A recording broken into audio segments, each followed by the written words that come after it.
And I got this streaming on my side here too. So what's up, everybody? We are officially live.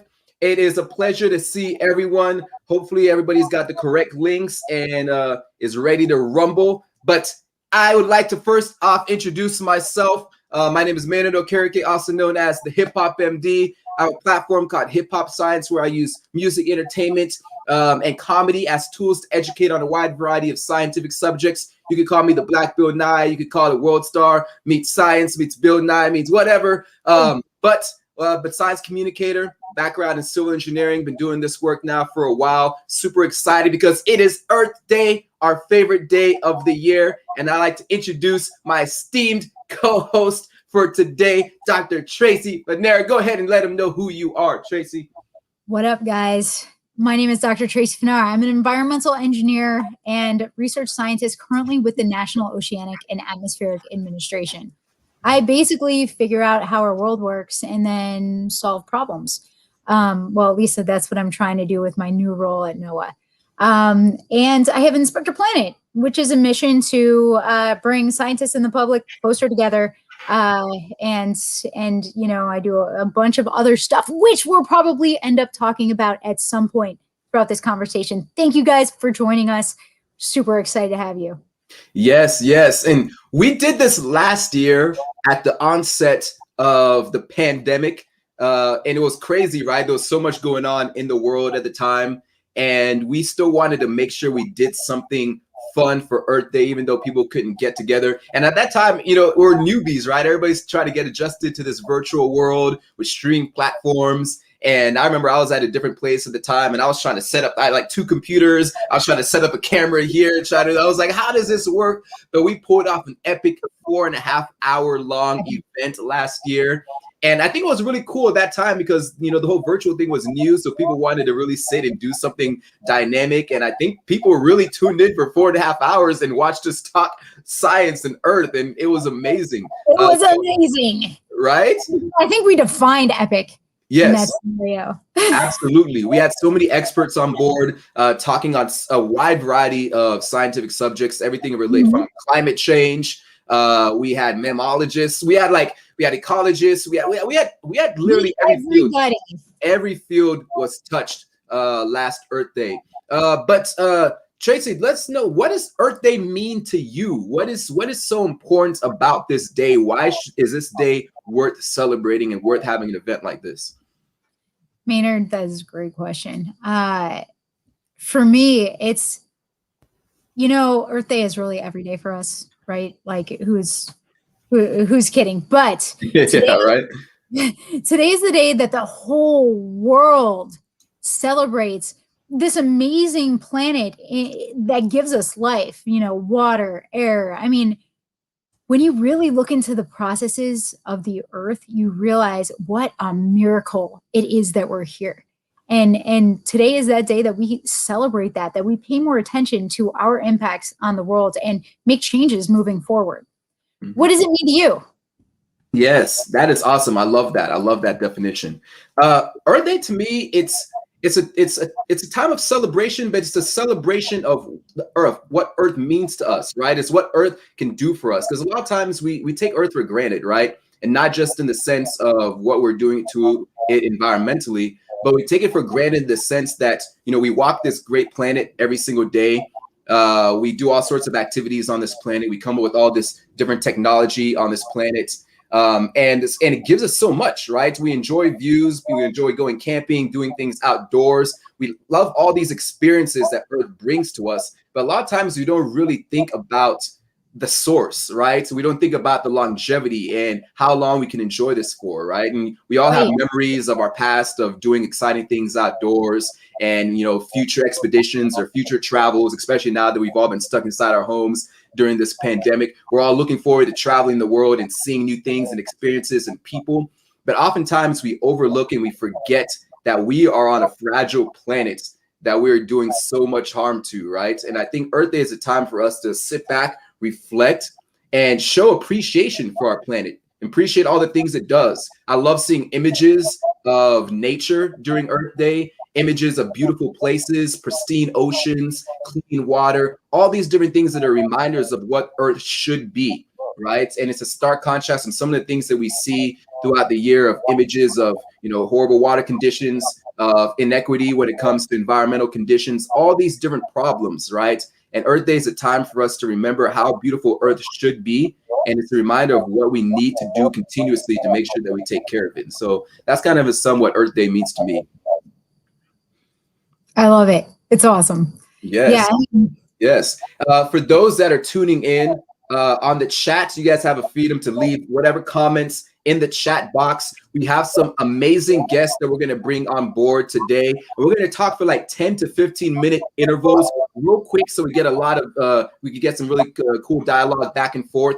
But it'll also give us a chance to learn a little bit about the work that they do, and some of the future opportunities that they have in the works, and also what Earth Day means to them as well. But we want to know what Earth Day means to all of you. So make sure you leave comments in the chat about what Earth Day means to you. And if you know something that should be part of this discussion, feel free to share this link, spread the love for Earth. All right. What else, Tracy? What else should they know about what's going to come up for the rest of the day? Well, I think that participation is really the key here. I mean, we put this together last minute, but that's how we do these things. But like, we really do live every day like it's Earth Day. So this is just, we didn't need to really prepare for this, but to have as much interaction with you guys as possible would be amazing. So please chime in. Tell us what your favorite thing about Earth is. Ask us your questions. If we can't answer them, we'll find someone who can. Who knows? We might be able to just text someone to jump on. So just be part of the conversation.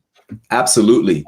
I want to know before we bring our first guest on, I'd like to do a little topic back and forth for both of us, because we kind of touched base on this a little bit when we were having our own personal discussion yesterday. But and then we posted some comments that had some questions for people as far as what areas of climate change, what areas of just Earth Day in general meant the most to them. Do you have a specific topic? Because there's so much, it gets overwhelming, like we were talking about yesterday. What is this one specific topic to you that's special to you that you think or that you feel we need to address? And obviously nothing's more important than the other, but what's one special topic to you in relation to Earth Day? Oh God, this is really tough.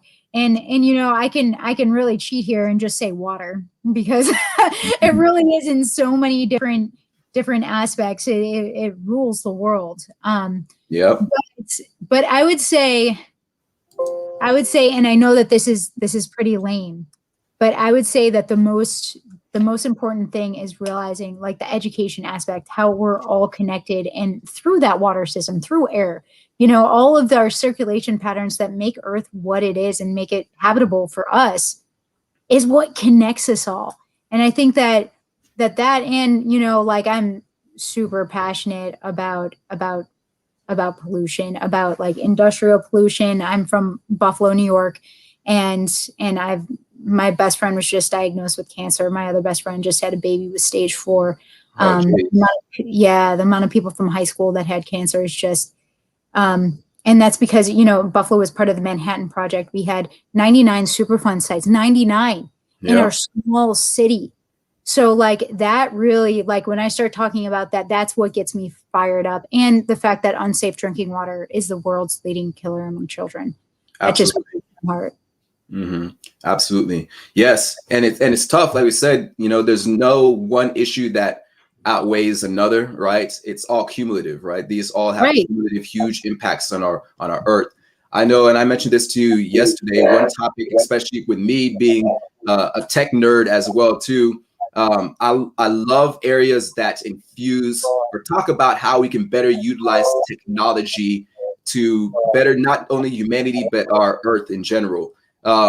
As a tech nerd and a lover of wildlife, there's so many different things happening with technology. We're advancing areas in virtual reality and all these other, and artificial intelligence, so many other areas, and we can utilize all that advancements in technology to do incredible things for our planets. All right. And that goes from everything from, hydroponics and finding different ways that we can, create green equitable spaces, all sorts of different things and ways that we can utilize technology that could better our environment. We're hoping to get our expert on biomimicry in here today, but maybe perhaps one of our esteemed guests could elaborate too on some other areas of biomimicry and yourself as well. But utilizing biomimicry, things that are natural in nature, and really infusing that into the things that we create as humans to also better our planet. Lots of incredible studies happening right now in the area of biomimicry, which is a huge topic. And I love kind of that infusion of biology and technology. That excites me. Because I know every day we're coming up with new technologies and advancing our societies, and we need to apply those to the earth as well too. So that's a topic that I love talking about all the time. That's a really cool topic. I mean, think about all the things that have influenced some of the most important things that we have. Think about Velcro. Remora are fish with it's the craziest looking fish ever. They stick onto sharks, and sharks, that's amazing because they have a way to prevent from algae and bacteria there's so much we don't even realize that has been inspired by nature. Yep, absolutely. And we had so many from our last post. I had a post that I did today for MOVA Globes and one that I did yesterday about feeling overwhelmed with so many issues to discuss. And we had so many amazing, I just want to read to you some of the comments that people out there, and some of you may be in this live feed right now watching, left some of these comments, but people left amazing comments, and we're going to have our guests come on board to talk about some of these issues. A couple of them that I really want to highlight that I think are important.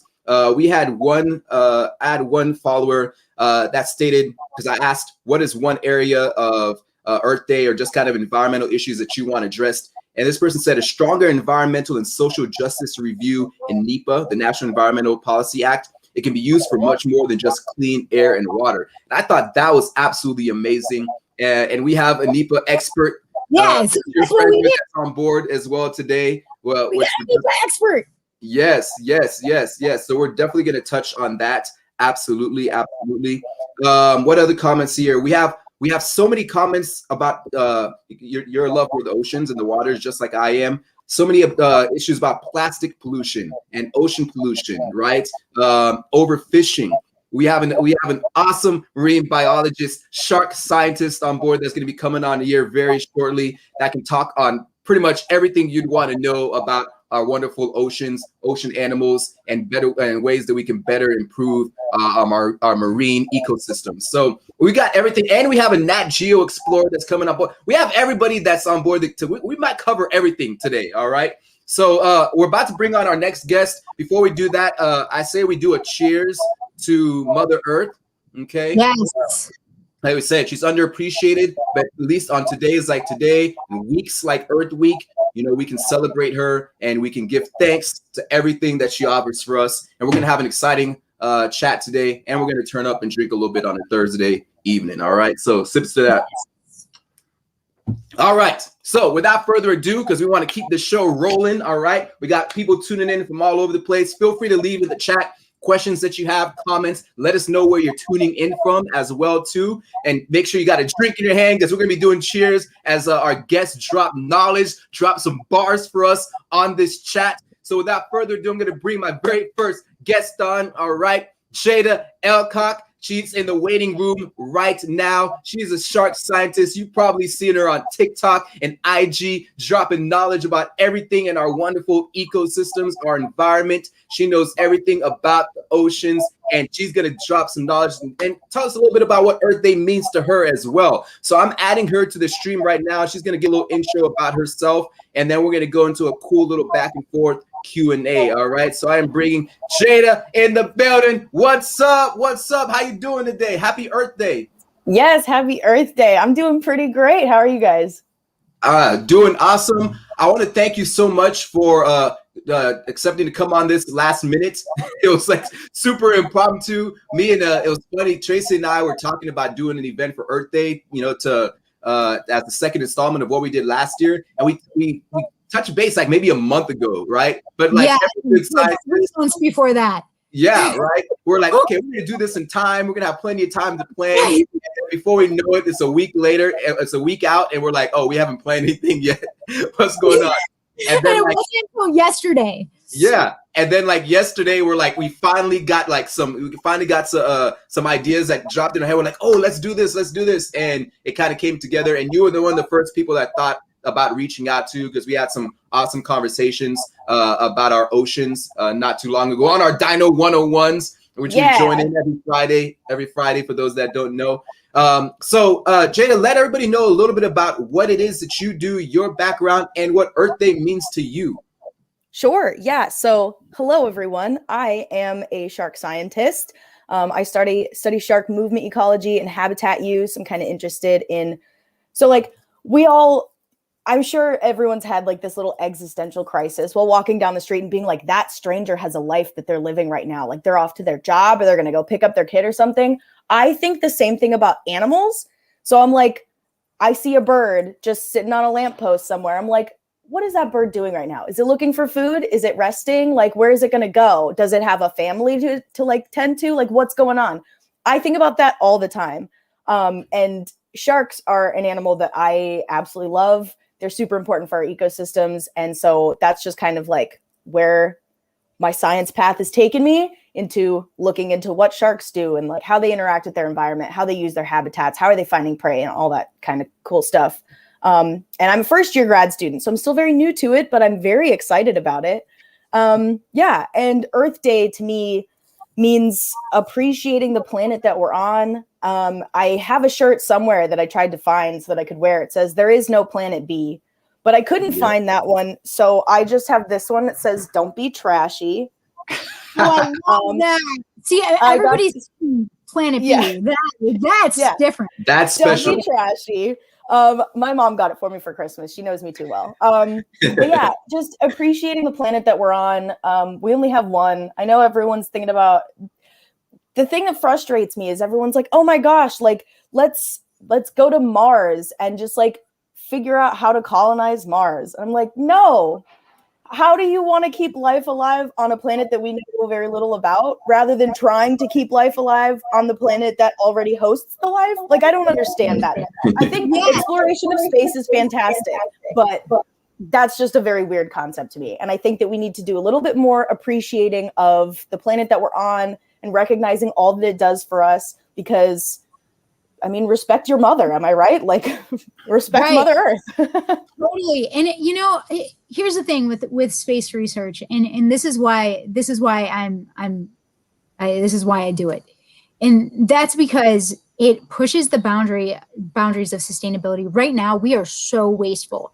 Think about our water cycle and our fisheries, and we'll get to that later. And just all the waste we create and all the energy that has to go into and all of these treatment processes in space. You have to reuse every drop of water. You can't have any waste. And pushing us to a point where we create a system that's completely sustainable and your only input is sunlight from a solar panel. Like that would revolutionize our fisheries industry here on Earth. And if they're getting money to do space research, then we might as well put it towards things that can make Earth better. And that's why I'm a big fan of the group that I work with over at NASA, because that's really their end game. Yeah. I never thought about it like that, of like using that as an opportunity to be like, okay, you have no choice but to be sustainable. How are you going to use your resources? I never thought about that's really cool. Right. That's really cool. I mean, I thought that space research was cool before that, but like, that's really awesome. Yes. It was really cool. I had a chance to jump on a panel yesterday, actually, with some representatives at NASA, and they were highlighting a lot of that as well too. Some of the work that NASA employees are doing, whether it's things like utilizing satellites to better understand, climate and how different areas are being affected. But you think about some of these advancements in technology, right? We have a rover on Mars right now that just released a helicopter that's about to fly on Mars. And it's doing this all through solar technology and through really high-end technology in order to make this happen, right? And that's why that fusion of biology and wildlife and environmental consciousness with technology like that is so important, because if we can do that, think of what improvements we can make in our very own oceans right now, right? Whether it's, you know, whether it's our dependency on fossil fuels, and really truly going green, because we have the capabilities to do it. We've shown it by what we've done in space already with satellites and other technology that we're able to power so many different things. We can easily infuse more solar technology, more advancements in solar technology, in order to really be able to power and drive a lot of things that damage and affect our environments right here on Earth. So I think the studies in space are important, because we can apply a lot of that useful technology to supporting things like our oceans as well. Totally. And what I'm working on is putting aquaponics in space. So it really is using that biology as a water treatment technology, which is pretty cool. And what you're saying about the satellites, just, you know, want to give NOAA a plug, because I am a NOAA scientist. We have more satellites than NASA does. Yeah. Oh, I didn't know that. People might not know that. Right. That's really cool. That's amazing. Yes. Neither of us have more than our defense does, though. Yeah, the defense. That's a whole nother topic right there, right? Jada, I want to know, because like I was mentioning, we had a lot of comments in my last post about topics that people really felt affected by. One of them was plastic pollutions in our oceans, right? And we know obviously a lot of discussions about microplastics. It's not just obviously our large plastics that we have, but microplastics is a huge thing. You're seeing it in all aspects of life. It's going not just in our oceans, but it's in our air, it's in rivers, it's in streams. When you think about topics like plastics pollutions and microplastics pollution, especially with your studies on organisms in our oceans, where do you see the most kind of direct effects really occurring in areas that you're studying right now, and in terms of plastic pollution? That's a really good question. So I guess the places that I'm seeing it the most, or the places that I think about it the most, are when, you know, different organisms are physically like ingesting plastic. Obviously, that's a huge issue. They're not getting any nutrients from it. Sometimes it can block like their digestive systems and cause a lot of problems, cause the animal to die. So we have like filter feeders ingesting like microplastics, like whale sharks and whales.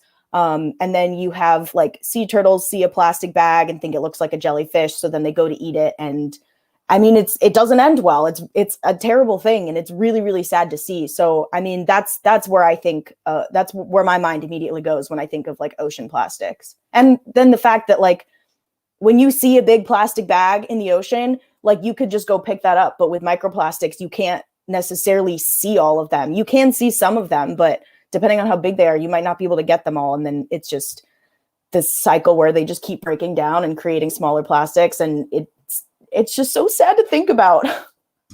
Absolutely. Yeah. And those plastic bags can be mistaken for jellyfish, and sea turtles eat them. And the real big thing is that everything in our ocean, it all goes up the food chain, and it affects our health as well. You know, even if we're being completely selfish, it affects our economics and it affects our health. And so that's really why we have to care about our plastic problem. Yeah. Tracy, we were talking yesterday, Tracy, about sharks specifically, and there was something that you brought up about sharks that you had wanted to talk about. Can you remind us again what that was? Oh, squalene. Squalene? How do you say that? Squalene. Okay, so I have this, and I am so sorry. My best friend sells these products, but I looked at the ingredients. They're all natural. Well, squalene was one of the ingredients, and I didn't know what it was. You know, I didn't know what it was until it made headlines with coronavirus and the killing of sharks to test out different medications using this. So can you tell us, I don't know if you know anything about this, but can you tell us what exactly it is, what part of the shark it comes from, and what's going on? Yeah, so squalene is something that you find in like the liver of sharks. And it's used in a lot of like cosmetic products like anti-aging creams and stuff like that. And it's also commonly used in vaccines. So I'm pretty sure, don't quote me on this because I'm not 100% sure, but I think that both Moderna and Pfizer are plant-based squalene rather than shark-based squalene. So for shark lovers, those are the ones to go with, I guess. but yeah, so it's not uncommon to find squalene in products. And I guess the biggest thing is if that's something that if you're, going to use like beauty products or whatever, or different vaccines, like maybe try to find one that has a plant-based squalene rather than an animal-based squalene so that we don't necessarily lose more sharks. And I guess that's kind of another reason to think about why it's so important to conserve sharks. Because I think that in the society that we live in, we kind of have to motivate people by saying, well, how is it going to affect you specifically? If we're not being careful and we're using all of these like shark-based squalene products, and I mean, obviously sharks are being harvested for other reasons as well. But if we were to just lose all the sharks, where are you going to get your squalene from? And like, if we were to, like pollute the entire ocean, then bioaccumulation happens. We start eating those organisms. It's making us sick. Like that's a reason to like not pollute the ocean. So I guess that was just kind of my like full circle of like comes back to us type of thing. Yeah. And as far as using everything until it runs out, you should probably tell the phosphate industry down here that, they will run out of phosphate pretty darn soon. But that's a discussion for maybe later. Yeah. So what are you going to study in grad school?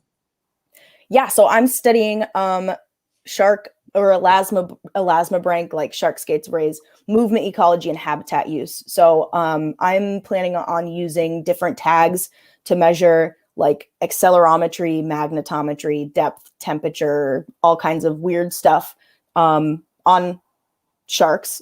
I don't know what species yet. Not exactly sure what questions I'm going to ask yet. But all of that information can be used. Yeah.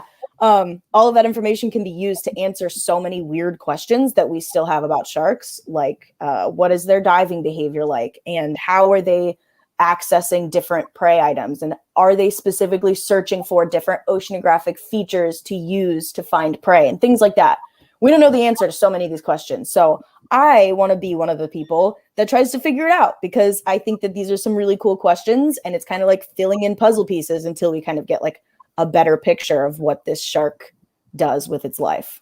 Absolutely. That's incredible. I love that. And one thing I'm thinking about too, because a lot of, we're scientists, right? So we can look at things from a scientific perspective. But when we brought up the discussion about squalene in regards to sharks, you think about this, right? Because a lot of times we just use products and we don't really think twice about what's in them, right? We're getting better about understanding, plant-based materials and different things like that. But a lot of times you start to question when you have things like squalene, does it really come down to terminology as ways to implement more animal products into more animal elements into products as a way to kind of fool people into not knowing, right? Because you're not necessarily gonna, you might think like squalene is just could be some natural element that's that's in it. You're not going to directly associate that with sharks. Sometimes I question a lot.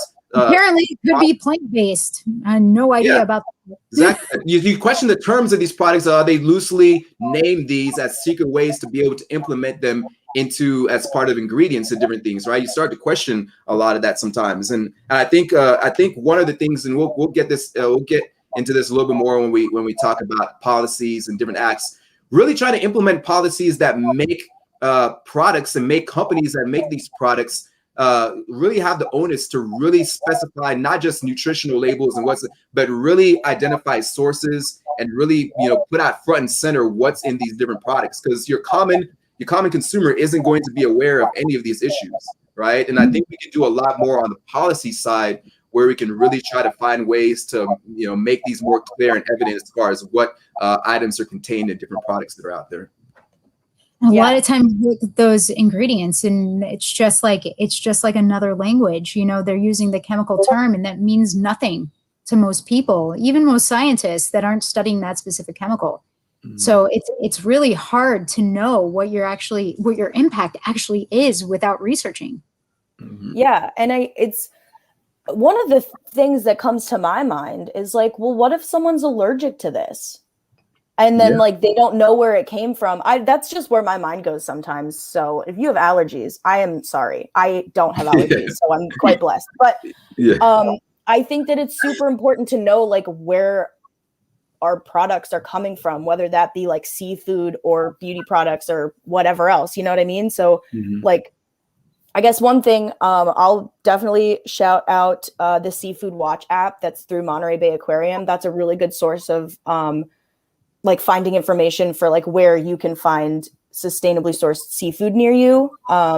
Nice. I think that it's super important to make sure you know where your products are coming from, because if you don't know where they're coming from, you don't know what's in it, you have no idea what your impact is. Like you could just be going to the store and you're like, yeah, I'll pick up some tuna, but like, where is that tuna coming from? Is it from like an illegal fishery? Is it from an unsustainable or unmanaged fishery? Like where, like, I just think it's so important to know like where your food, where your products are coming from, so that you can try your best, if you have the option, to make a choice that's better for both you and the environment.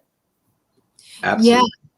I had on someone last night that wrote books on sustainable seafood. He was a Time Magazine Environmental Hero of the Year, and he was Greenpeace, Sea Shepherd, the whole thing. And it really is, it's difficult to know, you know, where. So he made a sustainable seafood restaurant. And then from there, he started making vegan sushi restaurants, because sushi actually means with rice. I don't know if you knew that, but I didn't know that. He told me. But his message is very similar to yours. Just like, eat less fish and look at where your fish is coming from, the season, you know, where geographically it's coming from, and how much you're actually eating. Mm-hmm. Yeah. And that brings that's a good segue into our last topic that we're gonna have with Jada before we branch out here, since we're on the topic of fish and sea. There was a documentary that came out recently entitled SEAspiracy on Netflix. All right. And it was crazy because I had a lot of people hitting me up like, oh, have you seen this movie? Oh my goodness, it's gonna change your life and all this. And I watched it, right? And I watched it from two different perspectives, right? I watched it as somebody not really knowing the sciences, and then also from the scientific lens as well too. And it's a very, very, very stark contrast. Jada, I know you have a deep feelings about SEAspiracy. For those that have not watched it, sorry, we're gonna give spoiler alerts here. But Jada, would love to know your thoughts, especially when we have this conversation right now about understanding where our fish comes from and overfishing. What are your thoughts about SEAspiracy from an environmental and a scientist perspective? Okay, I will say flat out, I don't like this documentary. I think that on paper, the concept of it is wonderful, bringing up topics that are important to talk about and trying to start a really productive discussion about like ocean sustainability. I don't think that that's what this documentary did. I think that it started an incredibly unproductive conversation, because there's so much misinformation within the film. And if you're having a conversation based on misinformation, it's not going to be productive. It just isn't, because you don't have the facts, right? I think that it was kind of like a blanket statement in the film that was like, just don't eat fish. I was like, that's great if you have that option, but I don't think that they recognize the privilege that comes with that decision. I have the privilege to just not eat fish. I never really ate fish. I don't like fish. I think that it tastes gross. That's fine. But I know that a lot of people rely on fish in coastal communities, in like island nations and things like that. That's not necessarily an option for them. That's their livelihood. That's what's available to them. So they need to eat fish. And a lot of people are saying like, oh, they addressed that. I don't think that they addressed it enough. And I think that it's a very different thing talking about someone and bringing them into the conversation. So they were like, island communities need fish. And then they just kind of like moved on. I was like, but you didn't bring them into the conversation. You didn't get their take on it. You didn't get their opinion. You didn't interview anybody from any of these island nations to see what they really think about it and to get their opinion out there. If you want to give these people a voice, you should be giving them a voice. And I think that this documentary missed the mark on that. And it seemed very like place blame on other people, specifically Asia. And I took a lot of issue with that. I was like, we need to do more to address like the fishing industry in like the UK and the US. And I also didn't love the statement, there's no such thing as a sustainable fishery or sustainable fishing, because that's just blatantly wrong. Yeah. There are well-managed fisheries. There are fisheries that are considered sustainable, that are taking fish out less than they are reproducing, if that made sense. Yeah. Overall, I honestly don't recommend this documentary. He kind of makes it seem like, look, there's so many things that like no one's talking about, and I'm like, these aren't new topics though. Like, scientists have been trying to tell you about this for so long, Right. and some dude just comes out as like, no one's talking about this, and no one's ever said this before, so I'm going to. And I'm like, yeah. I appreciate the fact that you want to bring these topics to the public eye, and I love that that's a goal of yours, but I don't think that it was done in a productive and effective way, if I'm being honest. So if you do watch the film, make sure that you are doing your extra research. Some of the like papers that they used in the film were retracted, and some of the statements were just untrue. So if you're going to watch it, make sure you watch it through like a critical lens, and you do a lot of research afterwards as well. Or you can just take your time. I have about a 5-minute video on my Instagram, and I really go through all sides and I correct the papers that were incorrect. Like all sides, like she plays multiple characters. All sides. My Australian accent needs some work. But the big thing is, activism. What has changed the way regulations are done? What has really caused the major changes throughout history? And it's activism. It's people standing up and yelling from the rooftops. The issue with activism is that if it's not correct, if it's not scientifically true, you do your cause a disservice, like right from the beginning. And me, Florida red tide. I was a scientist working on Florida red tide, a harmful algae species that cause economic turmoil, public health threats, everything.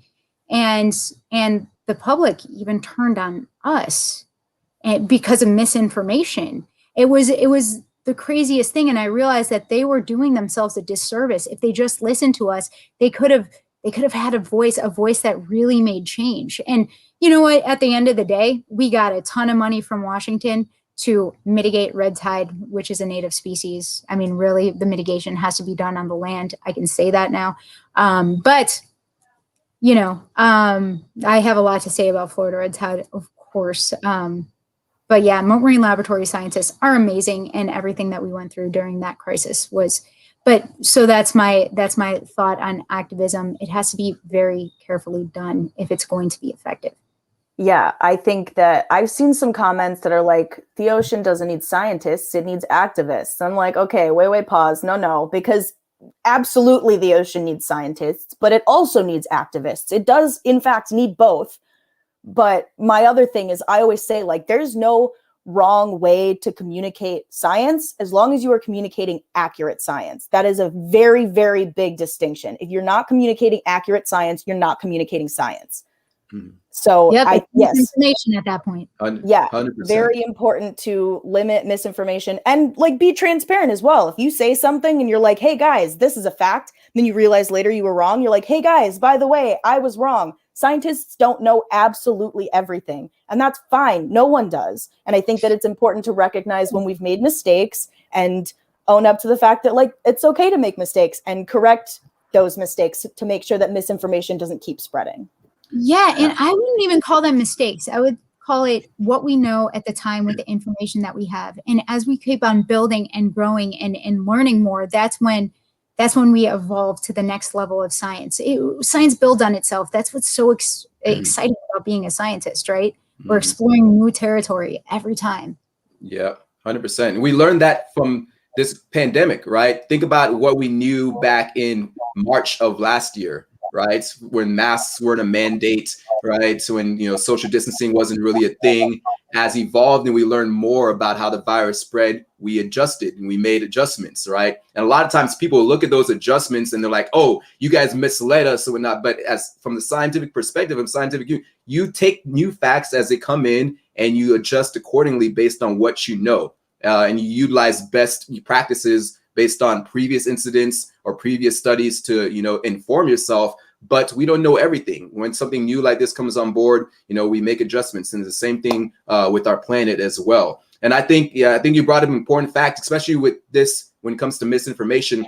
I think it is important for people to watch the documentary, knowing this perspective that we're talking about right now, so they have a better understanding of when you're starting to see misinformation being spread, right? Because it's so easy for something to go viral and everybody's like, oh my God, did you see this? Did you see this? A lot of times these topics aren't communicated publicly into a lot of different social circles. And I think that's why the work that we all do is really important as science communicators, really making that merger, that intersectionality of entertainment and science, making it a lot more palatable so people understand and they relate and they see it on a day-to-day basis. So when a documentary like SEAspiracy comes out, you can now look at it from a more knowledgeable perspective and understand, okay, where are they leading me with this information? Where are the sources of this information? Who are the people that they're interviewing? And you have a better understanding of where that story is going and whether there's actual scientific elements brought into it or whether it's just opinion based. So I think it's really important for people to watch it, knowing this perspective, to have a better understanding so that they know when they see misinformation next time so that they can be better informed. Yeah, and take from it what is important, because overfishing, illegal fishing, industrial fishing practices that aren't sustainable, those are problems. They are problems and they need to be highlighted. It's something that's changing our ecosystem, so don't let the misinformation stop the cause for you personally. Absolutely. And with that being said, we're a little bit over time, and we were getting deep into this because the SEAspiracy is we can have a whole hour-long discussion about SEAspiracy in itself and misinformation and appropriate information. But unfortunately, we don't have time to dive into all the details on that. But Jada, I want to thank you so much for coming on board. We took more than 15 minutes of your time, but this was great discussion. We like we said, every day is Earth Day, so we got to find another event to bring you back on board and talk a little more in depth about sharks, because I'm a shark lover as well. And I love your post about people assume that you love great whites, but no, there are other sharks out there that are just as amazing. Sharks. And I'm the same. I'm the same way. Whale sharks are one of my favorite. I also love thresher sharks as well too. Carpet sharks are absolutely incredible. I mean, you have so many other different species out there that you gotta love. Yes. My little thresher shark. Love it. Hey guys, I want to make something clear because I don't know if I if I communicated this correctly. Florida red tide, when I was talking about that, it's going to happen no matter what. It's just when these blooms get to shore, that's when humans play a role, and that's the part that we can mitigate. Not that we can stop red tide, because that's not how it works. It's a natural native species. Okay, sorry. I just had to clarify just in case, because that was a huge piece of misinformation, and Look at that. Look at us scientists correcting ourselves. I love it. Jada, thank you so much. Well, where can everybody find you and follow your work? Okay, so I am on Twitter and TikTok at Sophistication. And then I'm on Instagram at Sophistication _ because Sophistication was taken already. Don't you hate that? Yeah, I know. Also, if you... Yeah, I don't know. Some girl whose last name had fish in it. I don't know. She can have it. I mean, that's fair. But also, I, in June of last year, co-founded an organization called Minorities in Shark Sciences, aka MISS. If you are interested in that, you can check out our website, misselasmo.org, or you can check us out on Instagram and Twitter at miss_elasmo. So yeah, that's what I got. And thanks so much for having me today. This was so much fun. Yes. Love it. We got lots more work to do, and I'm sure we're going to be collaborating on a lot more things in the near future. So I'll be talking to you very soon. Heck yeah. Happy Earth Day, everybody. Happy Earth Day. Thanks, Jada. Appreciate it. Bye. Awesome. That was amazing. We're going to keep this show going because we're already a little over time. Tracy, I'll let you go ahead and introduce our next esteemed guest. So we have a very special guest coming on, and I'm going to let her introduce herself because honestly, I just met her today. She's amazing. She's like the things that she's done. I've never had a guest that was an elected official. So this is pretty cool, and she's here to answer the questions that we have no idea when it comes to regulations and NEPA. So please give us a round of applause for my NOAA colleague, Janina. Woo! What is up? I was trying to time your name right when you Right when I came on. That was pretty good timing, right? I'm over here kind of working my DJ skills. We didn't have like intro music. We would have some nice intro music. What would be your intro song of choice if we had some intro music? Yeah, it's a great question. That's a good question. It might be my favorite song, which is Africa by Toto. That's a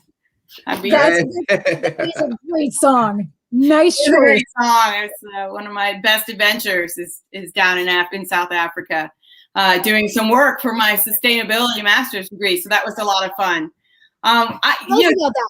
Yes, all kinds of cool stuff. But thank you guys for having me on the show today. It was really great. What an honor. It really was like a last minute thing. Tracy and I just met, and I didn't know that she worked for NOAA as well as I do. I actually work for the National Ocean Service, so another branch of NOAA, and I do policy. It's not as fun as sharks. That's okay, but I enjoy it. But just as important, if not more. No offense. It starts with the policy. We can't protect the sharks if we don't have the policies in place, right? That's right. Yeah. So I'm actually a National Environmental Policy Act subject matter expert, and I've been doing that for over 20 years now.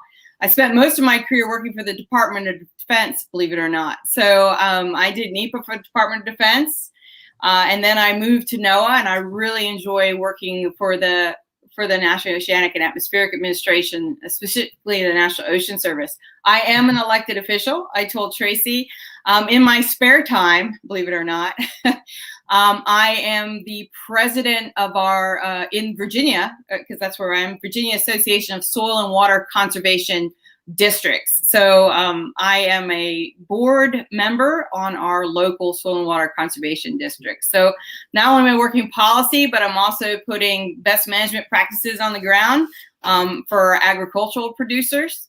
And so I'm multifaceted, so helping to protect that water quality and keep the soil in place and those bad pollutants out of our waterways. And so, but right.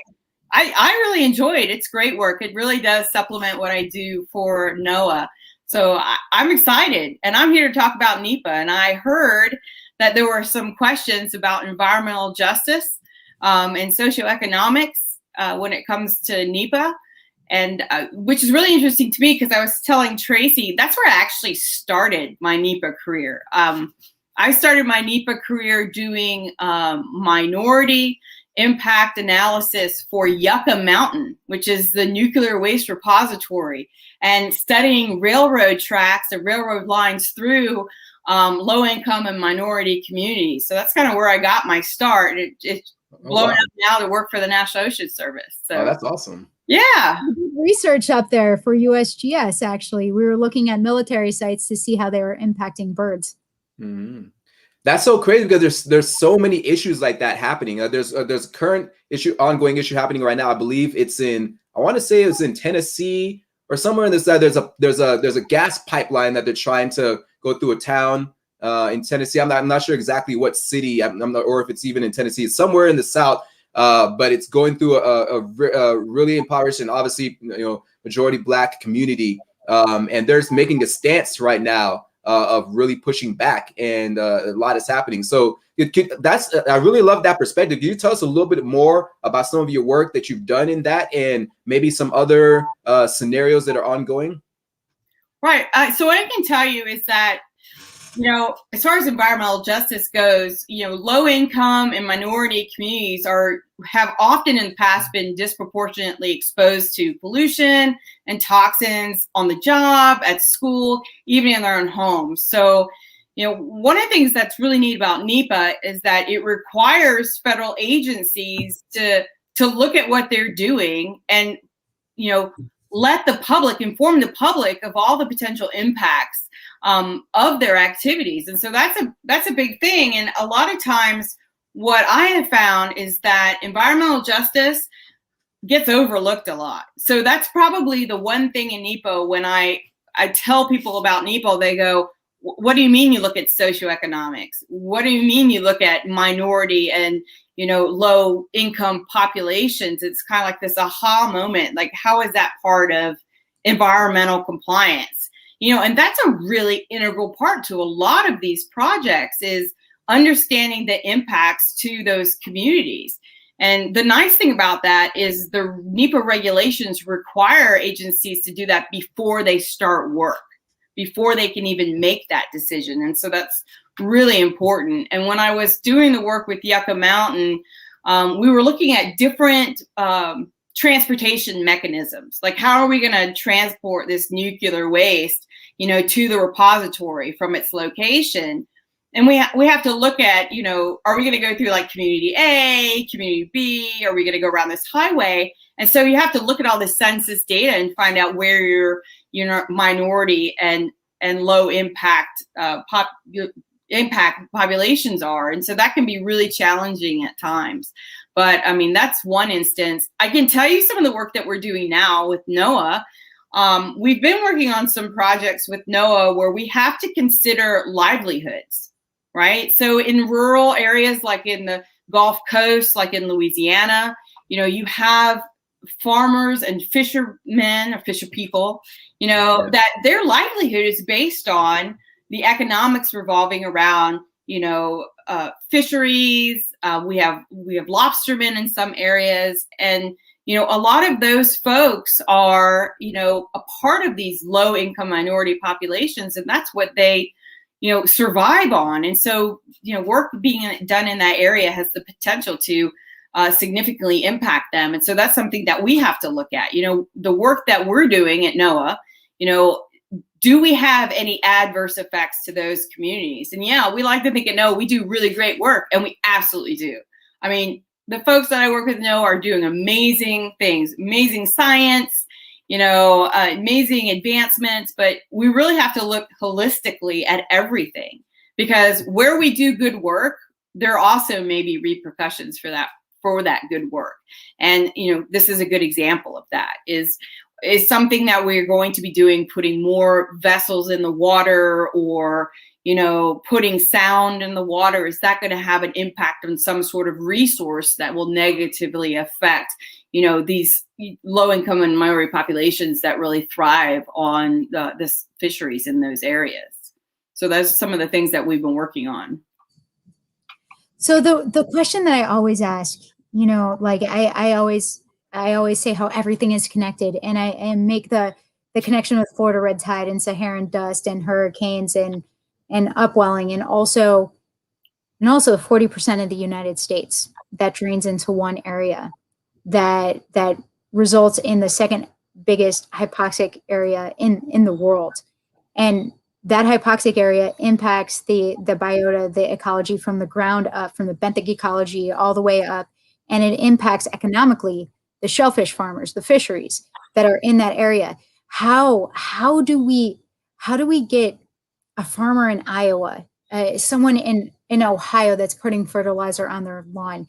How do we get these people to care about that shellfish farmer in Louisiana? Like, how do we instill empathy and understanding and education, all of that, to make big changes down the line? Yeah, money. Yeah, I mean, that's one way.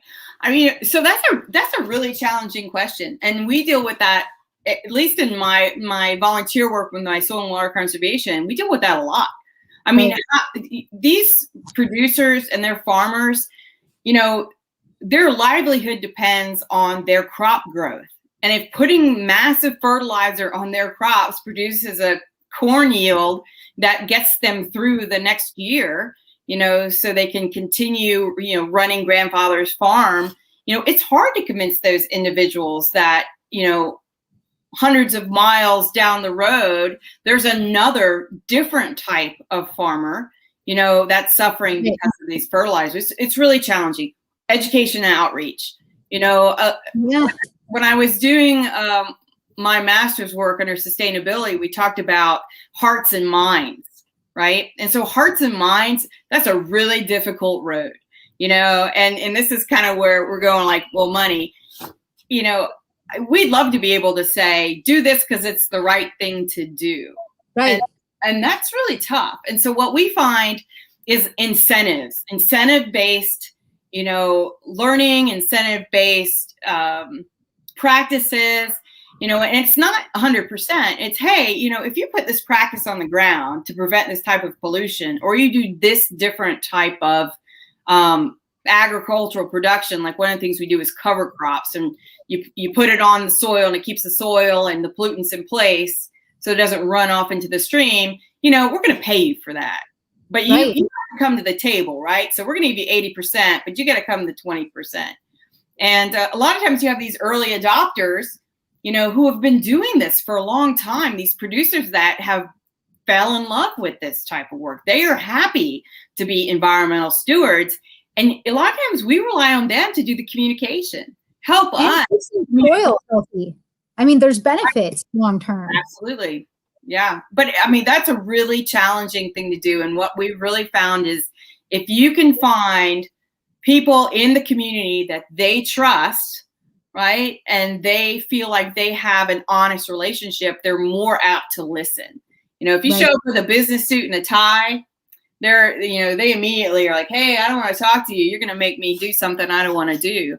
But if, Farmer Jane, next door comes over and says, hey, I've been doing this. And, do you know the really great benefits of putting up a fence to keep your cows out of the stream? Let me tell you all the great things that happen. Oh, and by the way, the government will pay for that. I mean, and so that's part of the reasons that, I get involved in the soil and water conservation stuff with my elected work. So it's really great. And to be able to do that. So hearts and minds are great, but sometimes it's the money. That's why I brought up the money side. Yeah, because a lot of times, it's human nature. We won't do things unless we're incentivized to, right? And so a lot of times you have to pump money in there in order to make change happen.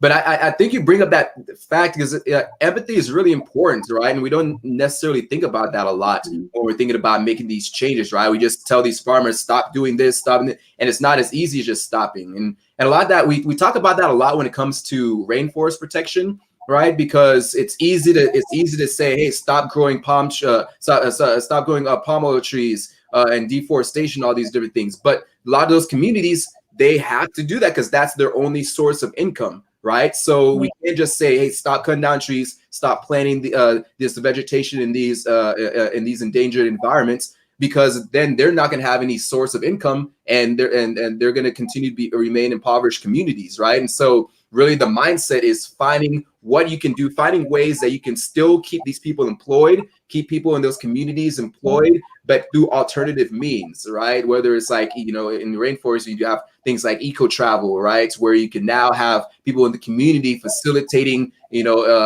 tours and nature walks for people to appreciate environments, right? And keeping them pristine. You have these alternative means of survival. Do we know anything right now, especially it's a little more difficult here to kind of make direct changes, but is there kind of any studies of any alternative means that could still be applicable for farmers or other people in those type of situations here in the US? That's what my dissertation research was on. LID, low impact development. So yeah, that's what I'm super passionate about. But what I wanted to ask, how do we get this stuff implemented? How do we get swales with filter media mesh? How do we get infiltration trenches? How do we get this stuff regulated and paid for so the farmers aren't taking a huge hit? Yeah, I mean, that's a really good question. I mean, all the states have these soil and water conservation districts, and that's exactly what they're trying to do. They're trying to encourage them by paying for those practices. And, and now, at least in the Commonwealth of Virginia, where I'm at, we now have an urban program for that. So we have a Virginia Conservation Assistance Program for suburban and urban residents in the community for them to put a rain garden in. I love it. The government will pay you to put a rain garden in. They will pay you to put a rain cistern in. They'll pay you to pull up your concrete and put down, pervious pavers. So, I mean, It's happening. I mean, there's a movement, and a lot of it is just telling people how great it is. You know, one of the comments in the chat was about, you know, teaching the generations, you know, and empathy and how teaching them how important it is. And I think that's critical, you know, and we certainly don't want to see, you know, less of these small farmers. I mean, it's pretty sad sometimes to see, you know, old farms being sold off for, you know, residential construction because they can't afford it anymore. I know. And so we certainly, you know, big agriculture has some benefit, but, you know, really, you know, focusing on those local kind of homegrown farmers really makes a difference. We were talking about, you know, palm oil and, you know, things happening around the world when it comes to crops and crop yields and sustainability. I can tell you that it's knowledge. Some of these countries don't have the knowledge, and they're taking an approach to farming that doesn't produce, you know, the quantities of food that they need. And so there's a whole education outreach, not in the United States, but across the world, you know, to help feed the world's populations. And it's just about sustainable, smart agriculture.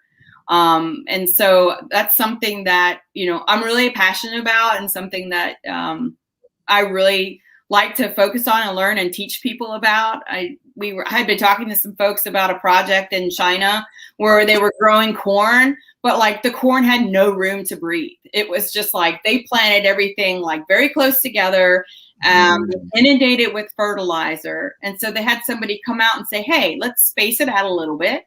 You know, let's put a little less fertilizer. And they grew, and the yield was like, you know, 3 or 4-fold, right? All of a sudden they had all this corn, and like, what? How? This is amazing. And so a lot of it is just about education. Yeah. Absolutely. So we were just talking about a documentary with our last guest. Now with you, what about the documentary Kiss the Ground? So that, I don't know if you've seen that. Have you seen that? I have heard of it. I have not actually seen it. Okay. So we won't tell me about it, because maybe I can give you some insights. Well, it's just basically about how we have taken it for granted, our soil, and just basically use it to a point where it's going to be unusable very soon. And that's really concerning, because we're concerned about climate change, of course, and water quality and all this stuff. But this is the silent killer. Like, we're not even seeing quality. Yeah. Well, I mean, if you think that everything that we have is because of the first, what is it, like top 6 inches of soil, right? So everything that we have, what we eat, you know, how we've sustained ourselves for all these, you know, thousands of years is all because of that top layer of soil. And as you continue to pollute the soil or over fertilize, you know, or not keep it in place, I mean, we're losing that. And so we're losing the integrity of the soil. And so, you know, it's really critical that we pay attention. You know, and this soil and water conservation work started in the late 1930s. I mean, when we had the Dust Bowl here in the United States. And the idea was, how do we keep our soils in place? And so it's grown into not only how do we keep the soils in place, but, you know, how do we keep, you know, the soils in place and maintain great water quality, right? Right. It's pretty fascinating. And what's really amazing is all this touches everything. Everything. Yeah, it really does. You know, all these great topics that you guys are talking about here on your show, you know, even the environmental justice piece, you know, it does. And it's really about, you know, having compassion, empathy for other people, and understanding, just like we were talking about the SEAspiracy, is that there are populations that have to eat fish, right? That in itself is an environmental justice issue. I mean, there are lots of populations where that is their primary source of nutrients.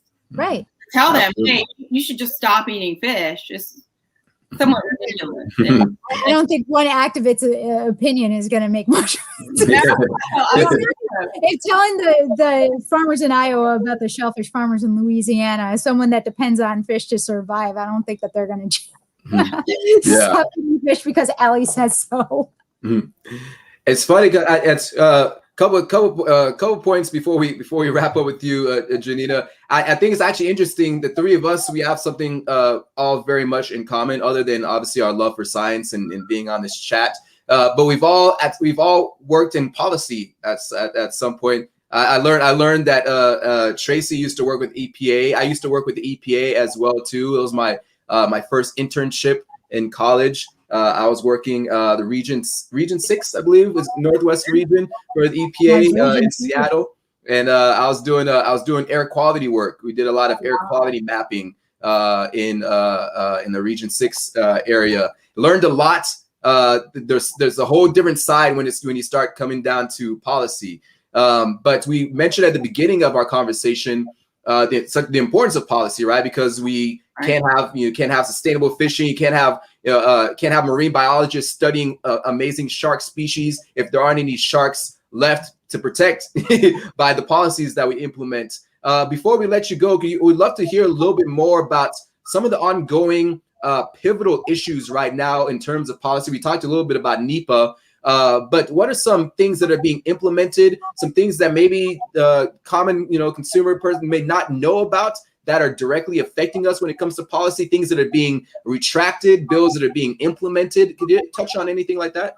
Maybe the 30 by 30? Yeah, I mean, there's a lot of. You didn't mean to put that in your mouth. All right. We can talk about a lot of interesting things that are going on. Obviously, climate change is a big one. So they're making some changes, with, different executive orders that have been redacted and they're coming back. So we know about that. So climate change is a big one. And I know for the government, we're really starting to look more on like how climate change is impacted by what we're doing and how it impacts our research. So that's one. Ocean mapping is a good one. So one of the big initiatives that a lot of people don't know about is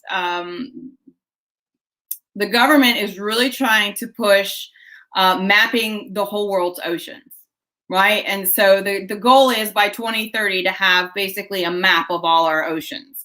And so that's a really big initiative, and that's something that I've been working closely with for the last couple of years, is how do we make that happen? And so there are a lot of interesting dynamics there, and you might not realize that there's a lot of policy involved with mapping the ocean floors. There's a lot of NEPA to be done. I've been working for 4 years just for the National Ocean Service on trying to do the NEPA for, what does that look like? What does it look like to map the ocean floors, not only in the U.S. areas, but like outside the U.S. I mean, there are potentially a lot of impacts, and that's a big concern to a lot of folks. And so, there's one of the things that we're working on. That's a kind of a pivotal policy that you're going to be seeing some new dynamics, and there's a lot of interest in uncrewed systems. I'm sure Tracy knows what I'm talking about. One of the things that NOAA is really pushing is the use of uncrewed systems like autonomous underwater vehicles, autonomous like the Mars rover, but for the bottom of the ocean, which we know less about. That's right, which we know less about. And up in the Arctic and Antarctica, there are a lot of places where we historically have not been able to go to do research. Now we're able to send these autonomous vehicles, out to do the research for us. So there's some policy that's being developed around the use of that type of equipment, because we can't really just go out there and use it. We have to consider all the potential impacts of using that technology. Because we don't know what it will do. We don't know how it will disrupt migration patterns of marine mammals or bird migrations if you're using some sort of aerial system. So there's a lot to think about and unpack when we're talking about the use of that kind of technology. Nice. Lots of interesting stuff going on. And as far as the NEPA world, a lot of you may know that, happen to be into policy, is that the NEPA regulations were revised during the last administration, and a lot of critical pieces of analysis were pulled away. And now there is really a fight to get that analysis back in and get, the serious environmental analysis complete so that, we can make better informed decisions moving forward. Nice. In one of my first couple days at NOAA, and I'm just going to make this real fast, I learned that, despite those those pullbacks on the NEPA regulations, NOAA scientists still did things the right way. And I was just, when I heard that, I was so proud to be with NOAA, and I was so happy I took the position. And I still am, because everybody that I work with is so passionate, like so like-minded, like just all about the science and all about the environment. And I love it. And thank you so much for being here. Like we can talk forever, right? Good. I could. You guys didn't ask me about what Earth Day meant to me. Oh, sorry. Oh, go ahead. Before we let you go, let us know what does Earth Day mean to you. Sorry, we apologize. There's so much to cover, right?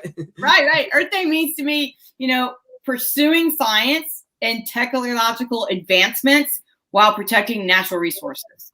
While improving and maintaining a healthy environment and still moving forward with science and research. And making all these wonderful things happen, but doing it in a very sustainable and environmentally healthy way. Love it. Yes. Love it. That is awesome. Janina, it is a pleasure to meet you. Apparently we both met you about the same time. You met Tracy yesterday, me today. So, but we, for the love of the planet, we're instantly friends. So this has been an awesome discussion. Yeah, I want to thank you so much for coming on board last minute. Thank you. Fuel the love. I love it. Yes. Cheers for sure to Earth Day, 100%. Janina, where can before we go, where can anybody find you? Are you on the socials? LinkedIn? Where are you at? You can find me on LinkedIn. That's probably the easiest place. I did. Yeah, I know. Tracy did. I got her LinkedIn request. I'm not quite into the Instagram, Twitter space yet. Still hanging out in the background with my AOL account. So. Don't worry. We'll get you on a TikTok video real soon. All right, sounds good, guys. You'll be a TikTok queen before you know it. All right, thanks, guys. Great evening. Thank you. Thank you, Janina. Appreciate it. Have a good one. Thanks. Awesome.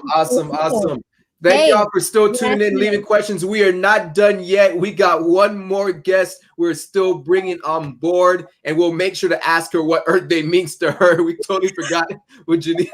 We're so excited to learn about policies and ask that question about NEPA, because that was a really hot topic, and it affects a lot of things. I think that intersectionality of race and underrepresented communities when it comes to climate change and issues around Earth is really, really important to touch on. So I'm glad she touched on that. So without further ado, we are bringing our last guest on. She is absolutely amazing. My fellow Husky UW alum, Kelly Mead. She doesn't know this, but she's been a pivotal part in my transformation as far as my pursuits within science communication. Really gave me some good confidence that I needed to really do this work, and helped me with one real cool thing that we'll talk about when we bring her on board. But I am bringing her on right now. Kelly Mead, what is up? Holla, holla, holla. Go dogs. Kelly, thanks so much for jumping on board last minute. I literally text you today to say, hey, I'm doing this Earth Day event. Are you free? I know whenever you call, brother, I'm here. I appreciate it. Yes. Back to the you. So Tracy may not know, but we go ways back to our University of Washington Husky days. All right, Pac-12 in the building, officially purple and gold. I've given you kudos for this already, but I won't stop doing it. I consider you the sole reason why I got on board for my Ocean Exploration Trust. Even though this pandemic has stopped me from going now 2 years in a row. Last year we couldn't go on the trip. This year it's canceled again. So now trip is postponed until 2022. I want to hear about this. You're gonna get there, Nautilus. You're gonna get there. Yes. Someday. I'm gonna be an old decrepit man before that time comes. But nonetheless, we had a team meeting last week. Talking about some of the studies that are happening right now, still keeping us in the loop, getting us excited for next year's expedition. But you are an explorer yourself, which we'll touch on first. But before we dive into that, let us know, Kelly, what does Earth Day mean to you? To Earth Day to me, first of all, I'm one of those Earth 365 or Earth Day 365. Yes. As an educator, I am a teacher of 16 years in education. Earth Day is always happening. So I believe that Earth Day is about building empathy. It's about defining perspectives and accepting ownership, actually, and growing that ownership, because our students, if they own it, they're going to do better at it in the future. And I think that that's very important. It's integral to being able to sustain this place that we have here, right? Our only place that we have. So we have to love it. We have to cherish it. We have to teach our kids about it. Nice. I love it. I love it. Definitely. And you in addition to being an absolutely amazing educator, all right, just down the way here in Long Beach, I'm sure you say you're back into classes now, right? Yes. How's that transition going? Woo, we are tired. We didn't realize the amount of stamina that we use on a daily basis in order to get us going, throughout the day, and to be at home for an entire year. I made my New Year's resolution was actually to stand in my house to teach instead, because I'm used to standing in the classroom, and I think that helped a little bit. So nice. it's I'm getting used to waking up and going in, actually going in. It was so nice to pack up my house, though, of all my school stuff and take it back to the classroom. You got open space now, you freedom to actually actually live. You don't got supplies all over the place. Yes. Yeah. I was so happy to pack up my little teacher rolly cart, and get it out. So love it. Well, tell your viewers, along with your education work, you are a Nat Geo explorer. We all love National Geographic out here in these streets. All right. We would love to hear. Tell us a little bit about your background in National Geographic, how you came about becoming an explorer, and also some cool expeditions you've gone on, because you've done some pretty cool stuff. Let us know. Yeah. I'm a 2017 Grosvenor Teacher Fellow at National Geographic and educator explorer. My first expedition was to Antarctica, and we did, my research was in water and water purification, water, like how important and valuable it is to societies. My students usually do a project where they investigate water around the world and how it's a valuable resource, but how it's treated in other countries rather than just here. I think what's most important is that they see, how water is available around the world versus right here in the United States. Although, we do have our water issues at times in the United States, we, to look at other countries and how people may have to trek 4 or 5 miles with jerry cans in order to get their water, and how usually it's the females that may go get the water in the towns, or it's a cultural thing. And so that was one of the projects that I worked on for my expedition to Antarctica. And then another expedition that I did more recently in 2019 was to the Galapagos Islands. And I integrated a project that we do here in California called the California Ecoblitz. And shout out to Kimmy Wade and Jill Cutler and Rebecca Tarvin and Anna Antonou and James Bentley and Jessica Laura, some of the people who work on the Ecoblitz here in the state of California, where what we do is we connect the impact of trash on the environment to living species. So usually, or in the past and currently, they do bioblitzes where they're looking at just living organisms. Whereas in California, we actually combine the two, the trash impacting the environment.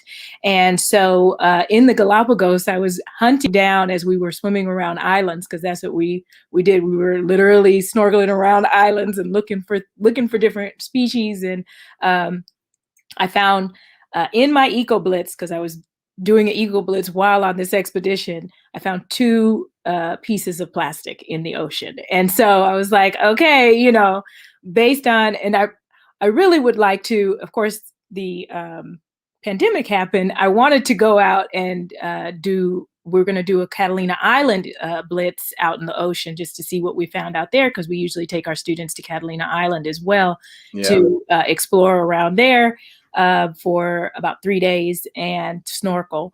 And so, we were going to do another blitz there and compare our data of what we found versus here in Long Beach, which, my my friend and I, we go out, one of my teacher buddies, my homie Tracy, we go out and paddleboard on a regular basis, and we find a lot of trash out in our bay. And so making those connections, though, between trash and living beings and how that impacts our society. And I think when kids see the amount that they collect, because we actually go out and collect trash too, around our community, around our school, and the different green spaces, they really do, they're able to see that this is making a pivotal impact in our community that needs to be addressed. So those are two of the big projects that I've worked on at Nat Geo. I'm also helping out with our Further community, #FurtherCommunity, as their social butterfly, to make sure that we're all staying connected in this time, but also in terms of the different projects that we're working on so that other teachers can benefit from them as well. I'd encourage people to go out and look at Nat Geo Education. You can look that up. I'm also starting to, if I can keep going. Tell them. You're doing big things in these streets. You keep going. We'll be test driving with our district. We'll be test driving the open science education. Recently, we did the rollout 6 for NGSS, the Next Generation Science Standards. And in the way long ago, actually I was one of the persons on the committee that was on the blueprint for environmental literacy for the state of California. And so that information went into NGSS and how this environmental literacy was going to be integrated within the subjects of science. So within life science or biology, within chemistry, within physics.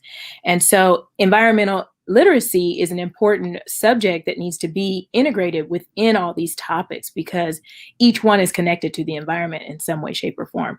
So it's going to be really neat to work with Open Science Ed this coming school year, to help build their curriculum or help test out their curriculum, really. So really looking forward to that. And our students being able to get back outside to engage themselves in the work that needs to be done. So, yeah. What grades do you teach? I teach a 9th grade and I teach 11th grade. So 9th grade. So high school. Yes. You could actually do stuff with them. Yes, we can. Exactly. But the little ones, they get out there. I've worked science summer camp at Cal State Long Beach, every once in a while, a few summers, here and there. And the little guys and gals, they get out there and they are they're fantastic because they're closer to the ground too. So they, don't mind getting down there and getting in the dirt and all that other stuff. But my bigger kids, we're also working with AQMD, the Air Quality Management District. And we have kids, actually, I think he's still on here. A couple of our students joined actually the conversation, but he has one of the particulate collectors out there in the community that we're gathering air data on. So, I mean, it's just really exciting. We're trying to keep them engaged as much as possible during this, different time of education, this new pivotal moment in education, and seeing that it can work. It can work. So that's amazing to see.